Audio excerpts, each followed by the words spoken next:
That's a Jamaican thing. It's a Jamaican thing. We're feeling snackish. I love that. That's gonna be an episode of Relationship Food. I want on a t-shirt Nice. or feel for something nice. nice. No, that's after you eat a whole ass meal. Sorry.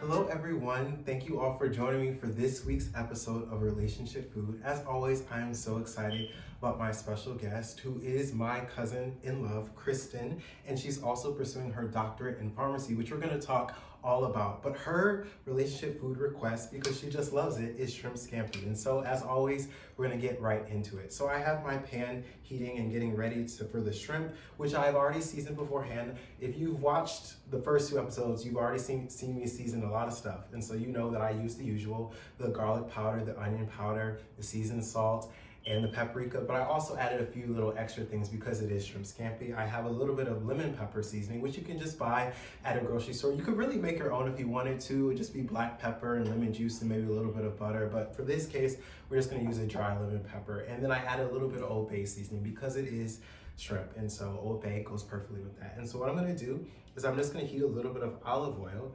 And this is extra virgin olive oil, but you could use regular olive oil. You don't need a lot. And what we're gonna do first is we're gonna sear the shrimp. We're not gonna cook it all the way through. We just wanna get a nice pink color on it, but we don't wanna cook it through. But we just wanna get like some shrimp flavor in the pan because we're gonna come back and we're gonna add the garlic, the shallots, and we wanna make sure that there's some shrimp flavor there for it to soak up. And so I'm just gonna take this spoon, which I'm gonna shout out my sister who got this for me. It says Chef Marcus on it, so shout out to Marlisa for getting these for me. You will see them from now on. So I'm gonna add the shrimp, and the thing about shrimp, as you can see, it's very hot. The thing about shrimp is you do not want to overcook it. Shrimp can get overcooked very easily. And so you want to make sure that in this stage that you're just getting the color. You don't want to cook it through because we're going to cook it through once we have the sauce all together. And the thing you want to do is you want to make sure you get shrimp that is uncooked. And you can tell that it's uncooked by the fact that it's gray. If your shrimp is pink, then you know that it has been cooked before. And that's not what we want for this because we want to make sure that you have the opportunity to add the seasonings to it and get the flavor in there. But if it's already cooked, it's really hard for the shrimp to absorb the flavor. So I'm just gonna toss this. And you can already see it starting to get pink. And that's the beauty of shrimp. It does not take a long time. And so you always want to watch it. This is not the thing where you can just put it on and then just walk away because you come back, your shrimp will be rubber and no one will like them. So as you can see, it's already starting to get a little bit of pink color. And so I'm actually gonna take it out. And I know that's really quick, but like I said, you just wanna get some of the color on it. And what I'm gonna do is after I take it out, I'm gonna add a little bit of lemon juice to it. And if you are a seafood lover, you know exactly why that's necessary. But if you're not, I can clue you in on the secret. Lemon juice just brightens up all seafood, whether it's fish, not even just seafood, but fish as well. Whether it's shrimp or lobster or crab, it just really brightens it up. I'm actually just gonna move this. I'm just gonna toss it here. It just brightens it up and it adds something. You don't even just have to use lemon. You could also use lime juice if you wanted to. But for this, we're just gonna use a little bit of lemon. So I'm just gonna cut it, move this bowl out of the way. And I'm gonna keep the pan heated because we're gonna come back in with with the garlic and the shallots, but I wanna make sure that the lemon juice gets on there. And you could use lemon juice that's in a bottle. You don't have to freshly squeeze it, but if you have the opportunity to freshly squeeze it, I say why not? Why not freshly squeeze it? So I'm just gonna add a little bit, and we're gonna add some more towards the end to finish it off. But I wanna make sure that the shrimp itself gets some nice lemon juice flavor. So after that, I'm gonna add a little bit more oil, which is important. And I'm gonna add a little bit of butter. Not a lot of butter, but just a little bit of butter, because I'm going to start the sauce. And we're gonna add some more butter when we get towards the end, but I wanna add a little bit just to start sauteing everything. And you're just gonna add the garlic, and this is like 8 cloves of garlic. And to me, you can never have too much garlic. Anytime I see a recipe and it's like add 2 or 3 cloves of garlic, I add 2 more cloves just for good measure, because why not? But for shrimp scampi specifically, it's all about the garlic. And so I added like 8 cloves of garlic. But again, if you're not a garlic lover or you're having people over and you don't want your breast smelling like garlic too much, you could use a little bit less garlic. But I'm using all of the garlic. And so you wanna just start sauteing that. And you also wanna be careful with this. You don't want your fire too hot because you don't want the garlic to burn. Because when garlic burns, it gets bitter. And we don't want that. We wanna just get that nice garlic flavor. We want it to start releasing its garlic flavor. And what I'm gonna do now is I'm gonna add a little bit of crushed red pepper, which is really gonna help this pasta have a nice little kick to it. And you don't have to add this if you're not into spice, but if you are, it doesn't hurt.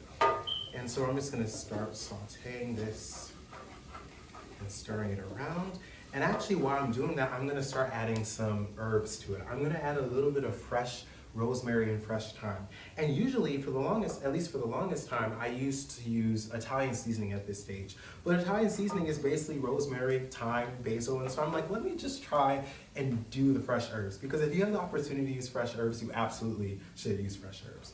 And so I added the fresh rosemary. You can, I wish you guys were here to smell it. You can smell the rosemary starting to get nice and fragrant, and it's really fragrant. I think rosemary, when it's cooking, is one of my favorite flavors, or fragrances rather, but also flavors too. Funny enough, my wife Chan, she thinks that it tastes like dirt, which is, it's okay that she thinks that, but to me it's a beautiful flavor. And so I'm gonna get this stirring a little bit more. And what we're gonna do is, like, once this is done, we're gonna add the wine. And this is Pinot Grigio, which is just a white wine, which is good for seafood. And you can add cooking wine if you don't want to use actual wine. And if you're concerned about the alcohol, if you're serving this to kids, you don't have to worry, because what actually is going to happen is the alcohol is going to cook out. It's not going to stay there. So you're actually okay if you are serving this to kids and you want to add the wine. But if you're still a little bit hesitant to do that, you can also use cooking wine, which has a little bit less alcohol and is more designed for cooking. And so this is getting nice and sauteed. I'm actually going to turn the heat up a little bit. And shrimp scampi, traditionally, is actually served without pasta. So I have some pasta here. But when you serve shrimp scampi, you can do it without pasta. You can just have the shrimp in the sauce, and that's shrimp scampi. It doesn't have to have pasta. But today, we're going to toss it with some pasta. But this is getting nice and browned, a little bit brown, not too brown, because again, we don't want the garlic to get really dark brown, but it's starting to get nice and cooked, which means that we're ready for our next stage, which is the wine. And so I'm gonna add some wine to this. And what that's gonna do, it's gonna deglaze the pan, because remember we seared the shrimp first, and so there's some little brown bits that get stuck to the bottom of the pan, but that's flavor, that's seasoning, and we want that to be in the sauce. And so the wine helps us to deglaze the pan, which gets those brown bits off the bottom and gets them integrated into the sauce, and that's exactly what we want. And so as you can see, the wine is in there, and I wish you guys were here again. You can smell the wine. And you don't have to use an expensive wine when you're doing this, because you're cooking with it. Like, obviously you want to use a wine that you could also drink. You don't want to use like a bad wine, but it does not have to be a $65 bottle of wine. It just has to be good enough that you could drink it, and good enough that it can be in this sauce. And so as you can see, this is starting to cook. And what I'm actually going to do is I'm going to let this simmer a little bit and let the alcohol cook out, and then I'm going to come back and show you how we finish this sauce. So our sauce is getting nice and reduced. The alcohol has burned out. The flavors are getting concentrated. So we're ready to start bringing the sauce all together. So at this stage, this is where you start to add the bits of butter. And so what I'm going to do is, this is just regular salted butter. I'm just going to cut it into little dots, and you're just going to start adding it to the sauce. And this is what's going to help finish the sauce. Gives it that flavor that butter can only give things. And so you want to make sure that you don't skip on this part. Like, obviously shrimp scampi is not something you should have every day, but all in all, it's not the most unhealthy dish. It has some good, health qualities to it. The shrimp is good. The pasta can be good depending if you're on a no-carb diet or not, but we're just gonna indulge in it. We're gonna make sure we have all this butter, and that's about like 4 or 5 tablespoons of butter. And you're just gonna let that get melted. And while that's melting, I'm gonna add some parsley to it. And you can use Italian parsley, you can use curled parsley. But it's up to you. And for people out there who think that parsley doesn't have a flavor, I want to let you know that it absolutely does. Like, yes, it is used as a garnish, and it's not obviously the most flavorful garnish that you could possibly use, but parsley does have a flavor, and for this, it really does add something to it. It really does brighten it up. And when you're making any type of sauce, herbs can really help you brighten a sauce up. If you're making a tomato sauce, for example, that you've been simmering for 2 or 3 hours, and you want to do something that obviously has those concentrated, rich tomato flavors in it, but you want something that kind of makes it more bright and light, fresh herbs will do that for you. And in this case, the parsley helps with that. And so I wouldn't skip that step either. It's not just a garnish. Parsley can actually be a seasoning as well. And so now that the butter is melted, the parsley's mixed in, I'm going to add some more lemon because again, it's seafood, and I don't think you can ever add too much lemon. And also this helps brighten it up as well, not in addition to the parsley. So I'm gonna add that. And then what you're gonna do is you're gonna toss the shrimp back in, and this is where you finish the cooking process. And as it finishes cooking, it's going to start to absorb the flavor of the sauce, and that's exactly what you want. And honestly, this is shrimp scampi. If we stop right now, obviously I'm gonna taste it to make sure it's seasoned because I don't just stop without tasting something. And again, like I said last episode, that's important. You really wanna make sure that you taste everything that you cook because that's how you get better at cooking. You have to taste everything. But as I was saying, if you stopped right now, this would be shrimp scampi. It's done. It's exactly what the dish describes. But again, like I said, we're gonna take it a step further and we're gonna add pasta. And that to me, that's what turns shrimp scampi into something that you would serve as maybe as an appetizer or with rice and some vegetables. It turns it into a full meal in and of itself. Like you could just serve the shrimp scampi with the pasta and nothing else, or you could do a light salad or something, and that would be dinner. You would be done. So I think going that extra step is worth it. But as you can see, everything's mixing together and the shrimp is basically done. Like I said, shrimp is one of those things that it doesn't take a long time. So you want to make sure that you're always watching it. And so now that we have that all together, what I'm going to do is before I add the pasta, I'm going to add a little bit of the pasta water that I boiled the pasta in. And what this does is it helps create more of a sauce because when pasta boils, it releases starch. And that starch is going to help this sauce, this shrimp scampi sauce that we're making come together. And so just add a little, and this actually is seasoned because when you boil pasta, as I said before, you want to make sure that you add salt to it. And so this actually does have some salt in it. So it's not just bland water. It has a little bit of flavor in it. So it does help us out. But as you can see, everything's all mixed together. And so the last step is just to add the pasta, and then we're going to taste it, and we're going to adjust the seasoning, and then we're going to sit down and we're going to talk. So shrimp scampi is one of those things that you can do in the weeknight, and you can be done within the hour. It doesn't take that long, doesn't have that many steps. Because if you have shrimp on hand, it's a really good go-to meal. And I'm not going to add all of this pasta. I boiled, again, too much, as I always tend to do. But you know, rather have too much than too little. And so I'm just gonna toss this together. And so what I'm gonna do is I'm gonna toss this all together. I'm gonna taste it, I'm gonna adjust the seasonings, and I'll come back and show you how we finish it up and plate it. So the pasta has been tossed with the shrimp. I've tasted it. I added a little bit more salt, a little bit of pepper, a little bit of garlic powder, even though there's a lot of garlic already in there, some onion powder, and a little bit of seasoned salt. And now we're all ready to plate it. And so I'm just gonna do a simple plating, nothing fancy. So I just have 2 plates. And my biggest tip to you when you're plating something is get white plates. Because food is already colorful, white really allows the colors of the food to pop. If you have a plate with a bunch of different patterns on it, it doesn't give the food the chance to shine. And so I highly recommend white plates. Now there are some foods where a black plate actually will help the colors pop. So there are some occasions where that works, but for the most part, I would choose white. And so what you want to do is you want to make sure you get some pasta, and you also want to make sure you get some shrimp, because when you're tossing it, the shrimp have the tendency to go to the bottom, and you don't want to cheat your guest of the shrimp. And so I'm just going to put a little bit in the center, and I'm going to plate another one. Oop, shrimp down.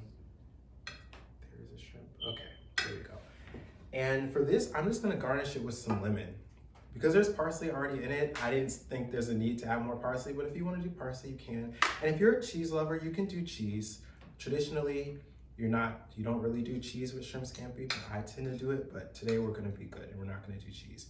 And there are some people who think that cheese and seafood should never mix, that it's a cardinal sin if you do that. So it's not everyone's gonna like that. But I think for this you can, because it's also pasta and pasta parmesan. They kind of like, to me, they go together. And so, and I'm gonna take a little bit of paper towel. And this is what you can do to just make sure the plating is nice and clean. Is if you see any smudges, you just wipe it with the paper towel. That's what they do in the fancy restaurants. And so what I'm gonna do is I'm gonna take this lemon and I'm just gonna cut really thin slices, not too thick. And we don't need a lot. And you wanna cut it enough because at the tip of the lemon, there's gonna be this white part and you don't wanna serve that. You wanna wait till you get to the actual flesh before you start cutting the ones that are gonna go on your plate. And so, and I'm just gonna do 2 each. Nothing too much. You just wanna make sure the presentation is good, because I always say the presentation is everything. And again, people eat with their eyes in addition to their mouths. And so I'm just gonna take that and I'm just gonna put it on top. And that's it. That's shrimp scampi. And so that's it for today. I'm so excited to talk to Kristen. So we're gonna get these plates on the table and we're gonna sit down and we're gonna talk about her life, about her relationship to food, and all the stuff in between. So I hope you'll stay tuned.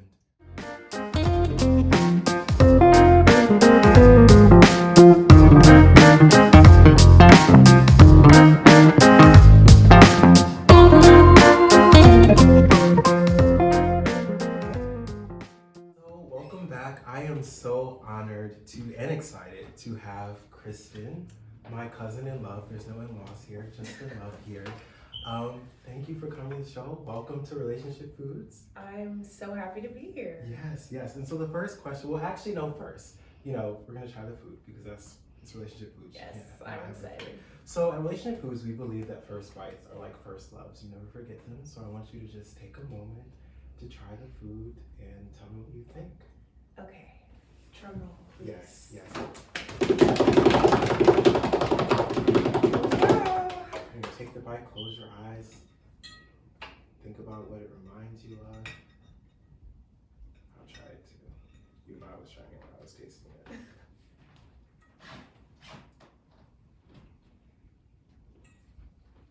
oh yeah. You're going? Mm-hmm.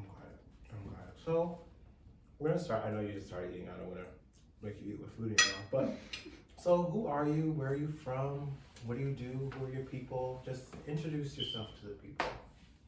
Hi, my name is Kristen. Mm-hmm. I am Marcus's cousin in love.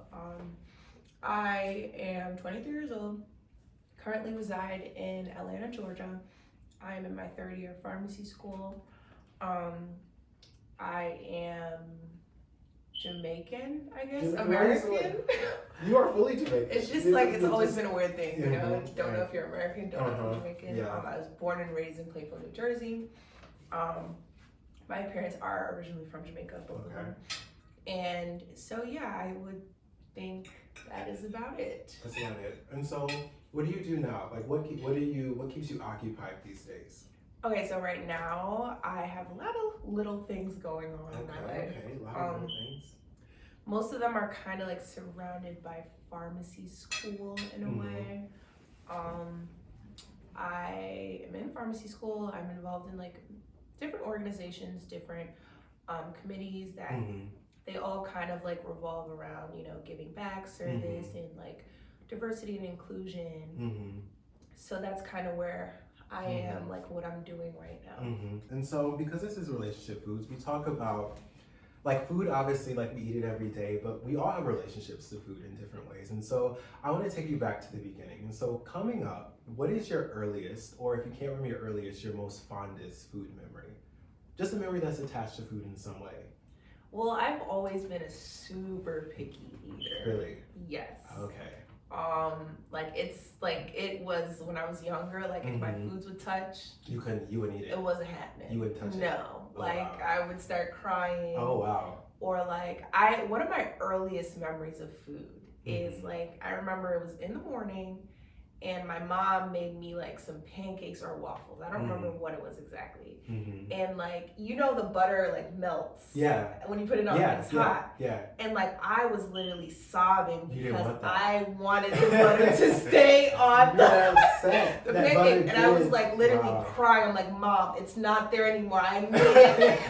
I guess because I was like watching too much TV or something. Because it stays on TV, it stays there. Because it's fake butter. Yeah. But it literally melted, and I'm like, it's not there. And she's like, it's there. Like literally, like no, fed up with me. Wow. Like she's just like, no, it's there. But like she would put more butter. Yeah. Don't know why she would do that. Yeah. But I was just really picky. Like my food had to like be aesthetically pleasing, or it wasn't going down. Yeah. No. So was it like, were you like the picky where like you wouldn't do vegetables, you wouldn't do anything that looked? I liked vegetables. Really? It was just, I think now that I'm older, I'm just like, okay, I think I'm a texture eater. Like That's That's Chan. No, Shanice is pretty. I think the pickiness runs in our family. Okay. We love food, but we love food the way we like it. It has to be done right. Yes. If it's not done right, it's just like, you're not having what is that? Exactly. Yeah. Like now eat at home. Yeah. Which I feel like it's kind of like Black people. Like we like the food has to be like it has to be good. It has to come. You have to come. But then when your family is like chefs, like they be chefing it up, it's worse because it's just like my standards are here, and now if I'm eating some, I'm like, nah, I'll eat at home. I'm good. No, that makes total sense. Yeah. That's really good. I can't believe you cried over the butter. No, I used to cry a lot. So sad. Ask Shanice. Wow. Yeah. Wow. True. Yes, Shanice is in the back. I used to cry a lot. Amening everything. So, you talk about being a picky eater. So, would you say your relationship to food was kind of like, it was like finicky? Like it was very like like you had to tread lightly with you when it came to food. Yeah, definitely. Yeah. So would you try new things? See, I would, but it had to like smell a certain way. It had to look a certain way. I'd be like, okay, I don't really have a sweet tooth. So it's kind of like I like spices, I like crunchy, I like salty. But like if it looked like, I would be like, nah. You wouldn't not touch happening. Like mixing sweet with salty, no. Yeah. No. Yeah. Okay. Wasn't happening. So I guess my next question I'm going to ask, and maybe you kind of like you're answering this by saying that you're a picky eater. So what is your emotional relationship to food? Like, do you have a very like fraught relationship with food emotionally? Like when you're in a bad place or when things are not going well, do you just like reject food? Or are you someone who loves it? Like, what is your emotional I would say it's an inverse relationship. Really? Just because like if I'm stressed, you can tell because I'm losing weight. Really? Not eating. I'm like focused on what's going on. And if I'm really busy, I'll like forget to eat. So I just say like that would be my relationship with food. But as far as like overeating, I'd say like if I'm happy, I'll eat. You'll eat. Like if I'm in Jamaica with my family, like I come back and I just look 10 pounds heavier. But then, like once I start school, it's just like, wait, are you okay? Like, like you ate a lot. Yeah. So like I have to be like comfortable to really like eat. But if I'm like, if I have a task going on or something, like I'm just like, Okay. I'm curious, how does that reflect your relationship, like not your relationship, but your personality? Like how is your relationship with food mirror your relationship to life? Like your personality, how you approach things? I guess it's cool. I've never made this connection, but now that you asked that, I feel like when I'm very like task oriented, so like if I'm doing something, I'm 100% focused. Like nothing can get in the way. No, like distractions are just not a thing for me. Like I'm 100% there. But if I'm like chilling with my family, I feel like that's when I'm like the most, I would say like comfortable. I'm open. That's when you see my like real personality come out. And that's like, I guess when I let my guard down, I'm like, okay, let me eat type thing. But I guess. Would you describe yourself as type A? I've been told that. Because your relationship to food seems very type A. Like it has to be particular, it has to be a certain type of way, it has to look a certain way. Like would you call yourself a type A? I think I'm a soft type A. A soft? What is a soft type A? I don't see myself like super like But I guess, I mean, I personally like looking at myself, I don't think I'm type A, but I can see why people would think that. That you're type A. Yeah. Because like, I think like you seem like you would be type A, like you're very task oriented, like you know what you want and you're going to go after it type thing. Yeah, that's me. That's me. Yeah, so you're type A. No, there's no... Yeah. I guess type A people kind of get a bad rap sometimes. They do. They're like, because I'm like, dang, like I'm imagining somebody a little bit. I'm like, am I really like that? Yeah, but no, it's fine. It's okay to be type A. And so one of the things that I wanted to talk to you about is that I know that you're a child of divorce, and divorce is it's a hard thing. It's a stressful time, and you also talked about like your relationship to food and like how stress affects it. But what, as a child of divorce, if you just like think back to that time when it was happening, what food memories do you have associated with it, if you can remember anything? Okay, sorry. Oh, you're fine. Actually, are a lot. I feel like in our family, food kind of brings us together. Yeah. So, I'd say like the first thing that pops into my mind is like my parents were first going through a divorce, and my dad moved out officially. He would take us out to eat every Friday. Oh, really? Yeah, every Friday we would try something new. My brother's also a picky eater, so it would be imagine the car where it's like, I'm gonna go here, like I'm not eating if we go there. And my dad just like pick one place so so he would take us out, try Thai food, Indian, like everything. My dad is very big on like opening our horizons and like expanding our culture. He's very big on that. So like he would take us out every Friday. We try something new. Could be American. It could be whatever we wanted. Everybody had a different week to pick. So that would be my first.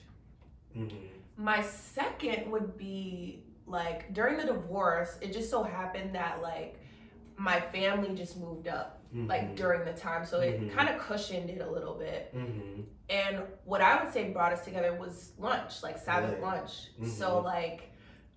I said I was gonna cry, but no, it's fine. But like my aunt like we all basically lived at my aunt's house. It was like, imagine a 2-room apartment and all the cousins. I have a lot of cousins. We would just all be there every Friday night, and then come home, and then like after church we would just all eat, and everybody would be there, and it was just kind of like, like my family life was sort of falling apart, but like I had like my extended family all there, and we were all close, we were all intimate, like it was just, so that kind of kept us together. The Sabbath lunches.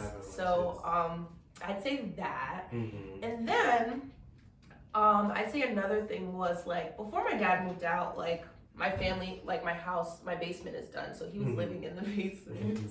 Oh wow! She just threw tissue onto the set. It's okay. She be crying. Exactly. We all cry. It's okay. It's okay. Yeah, my dad lived in the basement, and like my mom is like, she's just, if she cooks dinner, you're gonna eat it, or like she cooks whatever is there. Like she's cooking dinner, you better eat it. And you know we're picky, so we're just like, I'm not eating that. Like I'd rather stop. But my dad would always be like, okay, I'll slide you this, because he knows what we like. Exactly. And my dad, he's a very weird eater. I'm pretty sure Say a lot of people weird know eater. he like eats the weirdest thing. Give me an example, just for the people, so we can just visualize it. So he likes sardines. My brother always makes fun of him for this. Sardines. Yeah, like he'll eat it out the can and put like hot sauce on it. Oh wow. Okay. We know he'll eat it with like, I don't know if you've had water crackers before. I have had water crackers. He'll like put it on top. Really the sardines on top of the water crackers. It's actually pretty good. Oh, I know it sounds disgusting. Okay, don't judge me here. To all Jamaicans. It's good. So I'd say like the other memory that comes to my mind is like my mom would make something nasty, and I'm just like, I'm not eating that. And also I was running track at the time, so like my calorie intake was very important. My dad would he would either I'd go downstairs and he'd have like sardines and he'll be eating it, or like he'll be frying up some plantain with baked beans and tuna, and like we just sit and chat and like talk about our day. And it's like over that, like over food is where I would see like a lot of like my bonding with my family happen, because like food is like a big deal to us. I know. So it's just like you just talk and laugh, but like while you're talking and laughing, somebody has a snack and you're gonna take a little bite of it. But there's just always food there. Always food there. Always food. And so now that you have like, there's years that have passed and you kind of have like you've matured and you've grown, and so like with that maturity, how does food keep you connected to both of your parents now that you have to have a relationship? Because like when both of your parents are in the house, you kind of have, it's easier to build relationships with both of them because they're always there, but now you have to actively try and like foster those relationships like separately. So how does food, like what role, if any, does food help you in fostering those or maintaining them? I guess that's a good question. Both my parents love food and they love to cook. And my parents they've gotten to the stage where they're extremely close, so they're like really good friends. That's good. So my dad will like drop food off at the house for us, like the whole family. Yeah.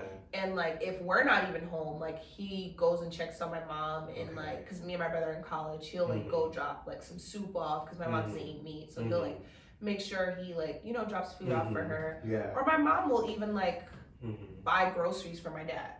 So I'd say like food is kind of like our love language in a way, because it's like, hey, I was thinking about you and I picked you up some groceries at the store. So I definitely say that.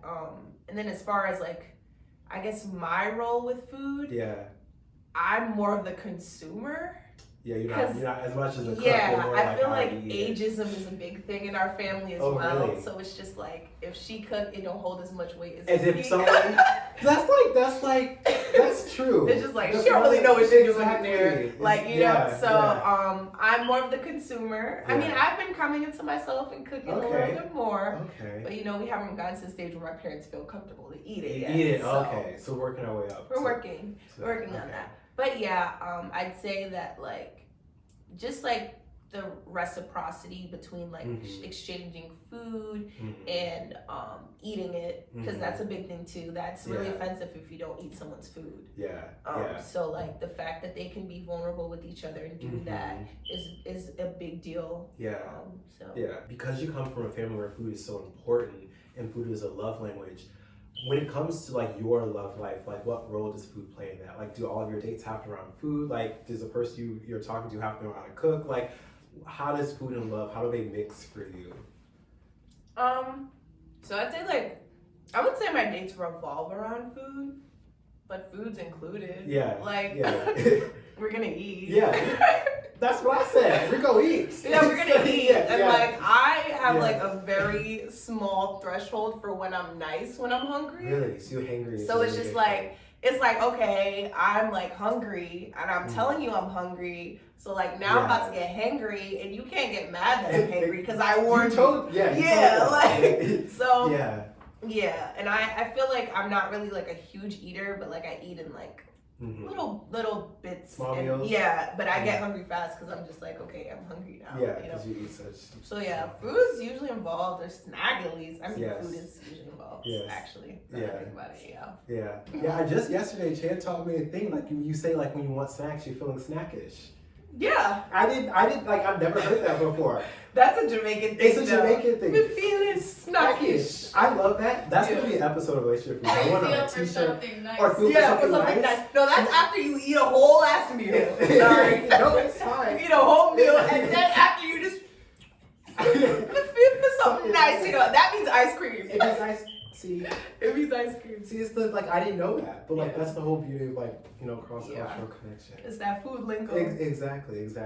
So, because you you come from a family that cooks, like is it like when you're like going back to like love, relationships, dating, what do you think? Like if you envision yourself, do you envision yourself getting married? Of course. Married. Okay. Yes. What role do you envision food playing in the house or the home that you create with that person? Food is a huge deal. Food is definitely a huge deal. I want my kids to be able to eat. I'm as I said, I'm not really a big eater. Like I eat with my eyes. I love food and I like being around it, but I don't watch you eat. And I really want my kids to be able to eat like everything. Yes, you don't want everything. them to be picky like you No, I don't. I mean, I don't mind if they're picky about like smells. I actually don't really mind as long as they eat healthy. Not like picky to the point where you're only eating McDonald's. Because I ate pretty healthy. But I love watching people eat. Like my brother eats a lot. And I'll just sit there and be like, he's like, yo, you're hungry, bro. And I'm like, I'm not hungry. Like I promise you, I'm enjoying this just as much as you are. Like that's funny. Yeah. Okay, so you want food to be a big. Definitely. Definitely. Yeah. And do you vision do you want to be the one who cooks? Do you want to marry someone who cooks and just like you have at it? I'm just gonna eat it and consume it, stay in my role. Like what do you what do you want? I'm big on compromising, but I'd rather not be the one to cook. Okay, that's fair. I mean, I grew up and I didn't really have to cook.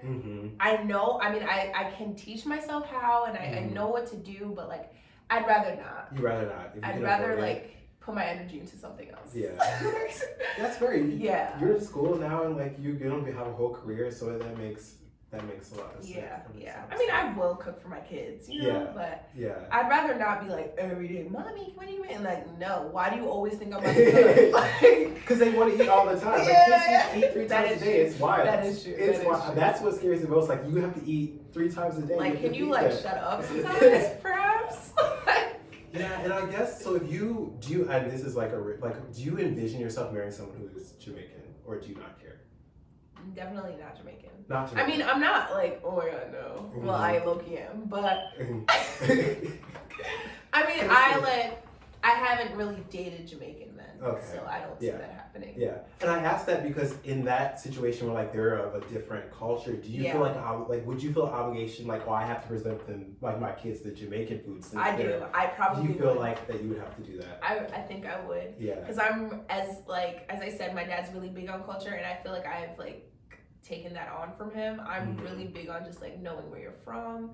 So like one thing that I do get anxiety about is like, how are my kids gonna know Jamaica? Like when I go by myself, it's not the same as if my dad's not there. So like food is a huge thing. Like I want you to be able to know what curry chicken is, wok-still is. Gotta learn how to make it then. Yeah, you know? yeah. So yeah, I do. Like if I am the only Jamaican, then obviously I probably will have to be the one to introduce them.